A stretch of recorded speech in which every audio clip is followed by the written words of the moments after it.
of reissuing. And Ruskin's Seven Lamps of Architecture is a fine book, but you can find it in used bookstores all over the world, and certainly in your local library and things like that. So it doesn't seem worthwhile. I was rethinking a bit of what I said about what older books could say to newer books.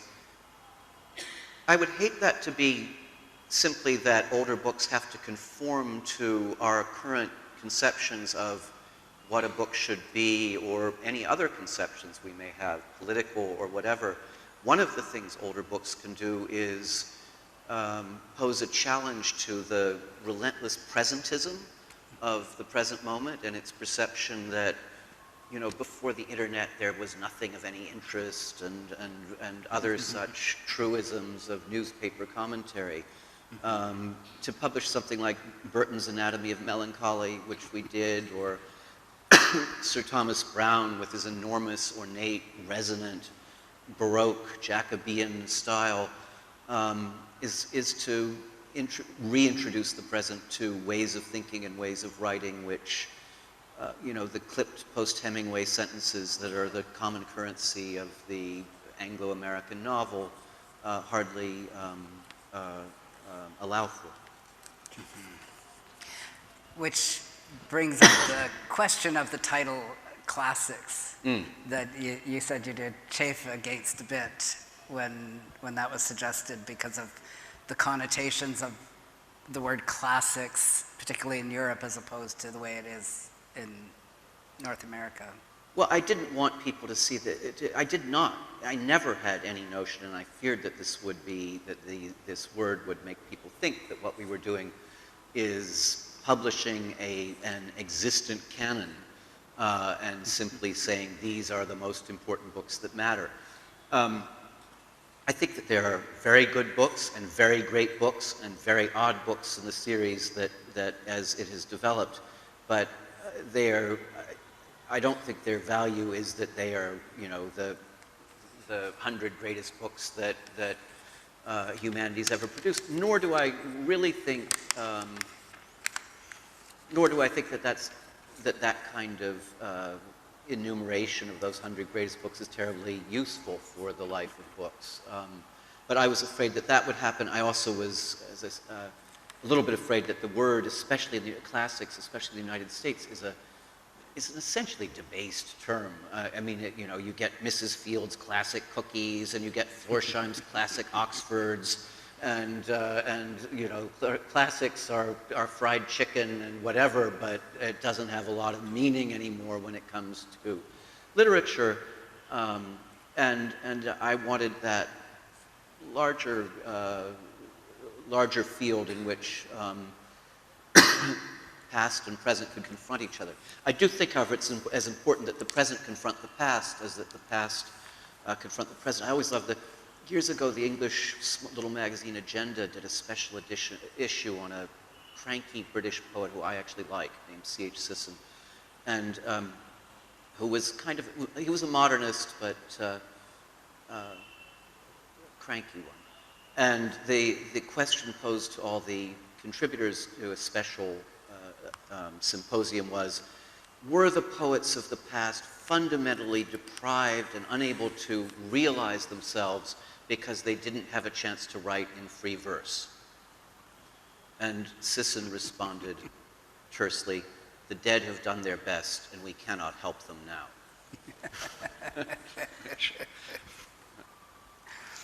So this makes me think about what drives editorial decision-making. I am an editor with an online journal called 3 AM Magazine it's been around almost as long as New York Review of Books. And we are a philosophical and literary journal, and our tagline comes from the philosophical and literary genius Groucho Marx, and it's whatever it is, we're against it. And it's a very, it doesn't have a lot of form. The rule is, for me as an editor, there has to be a period at the end of the byline, or someone's going to write to me and tell me that I have to put a period there. Otherwise, we're all very autonomous as editors, and when I started, the only advice I was given about what to select was if I was not sure if a piece was right, I just had to ask myself, could this run elsewhere? Mm-hmm. And if it could run elsewhere, it may as well run elsewhere. Mm-hmm. It's not a piece for 3 a.m. And sometimes I haven't made the right decision. I've run pieces or I've not been able to make them fit something that I felt was 3 a.m.-ish. With the decision making as it's evolved over the years, have you come to a sort of sense where you hit something and you think, that is an NYRB book? Well, I should say 3 a.m. is fascinating, actually, and the whole the interviews that you run with philosophers and so on. Right. So I was excited to discover it, thanks to Naveen's introducing us. Well, I have an anecdote about one. I mean, my friend Joe Schoolman, who runs a wonderful publishing house called Archipelago, largely devoted to works in translation. She's now starting a series of books from India from Indian languages, and that will be part of a sub-series of Archipelago. Many years ago, recommended to me a book by a guy named Friedrich Malievich Reck, who was he kind of imagined himself to be a Polish aristocrat, and he lived before the war, and he was a successful popular writer who built himself a large sort of faux chateau somewhere in the woods outside of Munich. And the fact is, he was a man so far to the right that he thought that Hitler was kind of a rabid revolutionary. And so was from the very beginning a critic of Nazism. And he wrote a diary. He kept a diary during the years that the Nazis were in power that was buried in the backyard and periodically filled out, and which is an interesting account of an unusual sensibility and an interesting point of view of what happened in Germany over those years. And the book is called Diary of a Man in Despair. And Jill said, you should publish. I said, I can't possibly publish that book. That just says NYRB Classics all over it. It's too obvious. But as it happened, I eventually did publish it. So there are books that I also swear, I mean, along the same line, on a weekly basis that I will publish no more books about the Russian camps and the Second World War and what you will, that enough's enough. Mm-hmm. But then you get something like this kind of fascinating Chomsky series of lectures delivered in a Russian prison camp about Proust, delivered from memory to a group of fellow prisoners, and in a Proustian way, trying to say to these prisoners who foresee no possible future that your memory is something you can draw on, and is something, your memory of works of art, your memory of your past, something that will allow you to survive, which is a Proustian point. But anyway, there I published such a book. And you take it, yeah. I don't think we can talk about the flagship law series, the classic series, without talking about the design. Okay. Because the design is so striking and recognizable, is so colorful, sometimes frustrating. One of the stores in my hometown carries almost the complete series, more or less, and it now fills, several full bookcases. And forever they did a beautiful rainbow of the colors. And of course, if you were looking for Bochum Prabal or something. One is green, one is red. You're not going to find them. Or you would go in there and you'd have to look it up online and then think, I wonder, is that like a brick red or a bright red or a brown, to then try to find it in the rainbow. And they have wisely gone to alphabetical order. And it still looks gorgeous, but it is infinitely easier to browse through, and if you find one author, to then find others, and it makes it much easier to manage. But they are beautiful books, and sometimes you end up coming home with one just because it looks good, sort of like a seagull. You know, they have those covers that lure you in. So how did that come about? I never thought that we were going to be, I never thought of publishing them in a arraying and putting them in a rainbow array, so that was one consideration that never came to mind. And we're always rethinking whether we should do a given author's work all in one color, but by now we've so often failed to that sometimes we do, sometimes we don't. It's sort of becomes luck of the draw, as it were. The design came by luck, as lots of things do, in the sense that we had the bad luck to have an initial design that was just awful, an initial set of designers who were just awful to deal with, and then they mercifully sort of blew themselves up and were gone. But we had several books that needed to be published. You know, they had to go to the printer tomorrow, the way books always seem to need to go to the printer tomorrow, and they didn't have a design now. So a veteran designer who happened to be working on a totally different publishing project that, you know, for my boss's wife, we called her and said, can you come up with a design? And she's really an art book designer, Katie Homans, who's credited on the back of all the books. A very distinguished art book designer who works for the Whitney Museum, who does the books of the great American photographer Lee Friedlander. And she has a kind of open, spacious, white wall museum kind of design. But she came up with the look we have, with the colors on the back and with this sort of text block on the front cover that has the author and the title, and then she contributed to it. I mean, well, she said at that point, I obviously can't pick the art for you. I don't have time to do that. You're doing whatever book, we were doing 25 books a year. So at which point I said, well, I spent years studying art history. I have some sense of the range of artworks that might work on the front cover of a book. And then Katie has a beautiful eye for the color, picks up colors within the pictures that we use and draws them out in such a way that they play off of sometimes a rather quietly sounded note in the cover.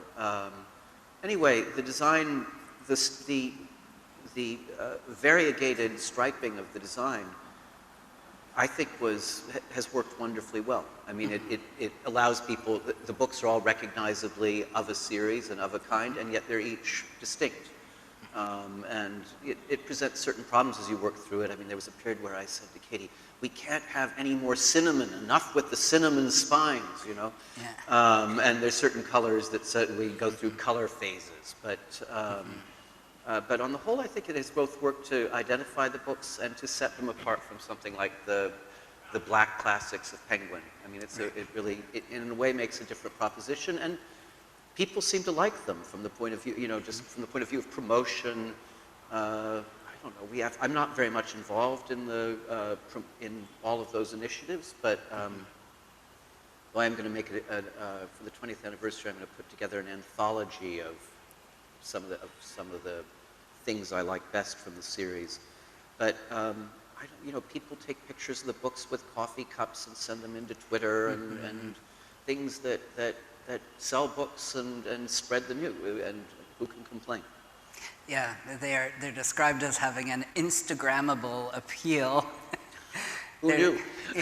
There's a blogger, actually, she's based in Mumbai, who does the most beautiful layouts of NYRB books, and she's loving the series, the books from the series, but her images are just stunning, with these lovely backgrounds and a bit of jewelry or something, and they're just gorgeous. I mean, you should actually take some of them and use them for promotion, but you know, you can tell people get passionate about the books. They really do, and you know, I know so many people that, you know, they'll trust it. You know, they'll see it there and they'll think, I'm gonna give that a shot.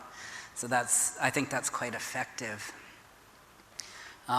This morning you suggested a kind of wariness about having introductions in or afterwards, forwards in the books, and I was just curious about that, because that's also something that I always associate with the book, and sometimes they're quite useful.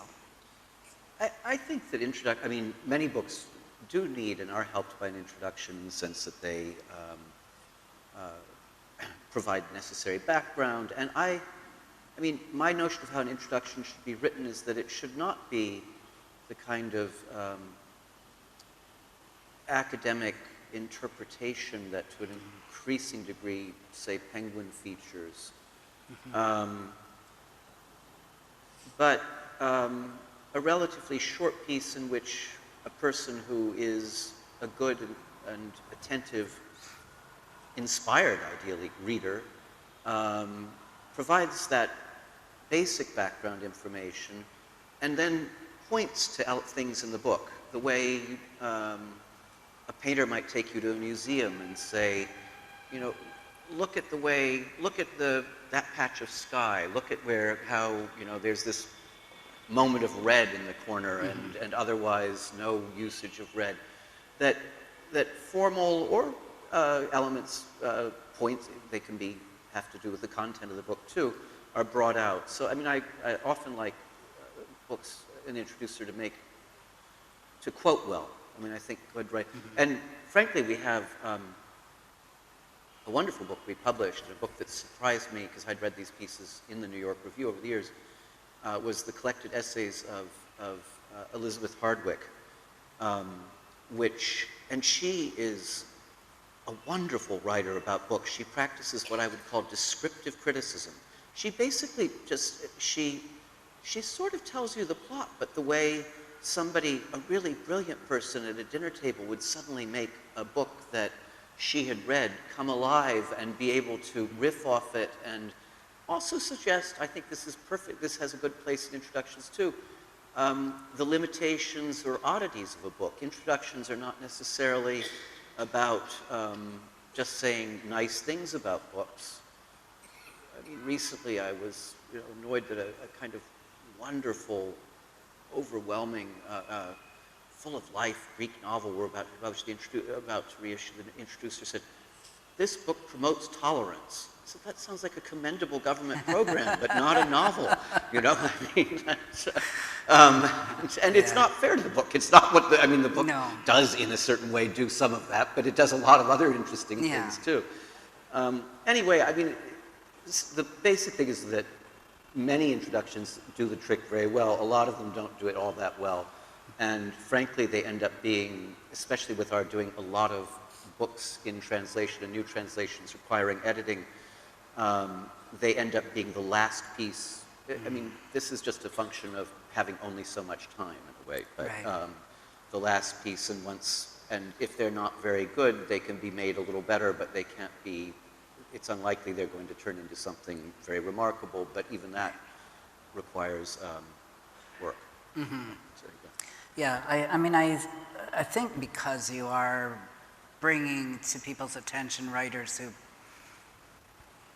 someone may never have heard of, a well-placed introduction can go a long way, and many people don't bother with them anyhow, or they go back and have a look at them afterwards, you know? So I do think it's kind of nice that they're there to at least get that kind of placement of the author within his or her time frame, you know? It seems to me one of the positive features of the book. And certainly, as I said before, one of the to me, most important writers in the series is the Russian Platonov. And this is a writer who who plays with words in the way that that both acknowledges and in some ways subverts how communist agitprop and communist neologism, Soviet neologisms, reworked language in a way that is both full of hope and full of despair. I mean, he's a very great and strange writer. It is very useful to be told something, context about in which he's writing, and that he's responding to things like the Ukrainian famine, and also something about his own peculiar set of beliefs, which were both profoundly sympathetic to the revolution and profoundly disturbed by what the revolution had turned into. And I think it wouldn't be impossible to read those books. I've taught those books a few times and been always worried that students would just not get them, but always been pleased that, in fact, they do. And they get them in a way that's deeper than just, saying, oh, that was an interesting historical thing. They get the book. But it can't hurt to know those things about history.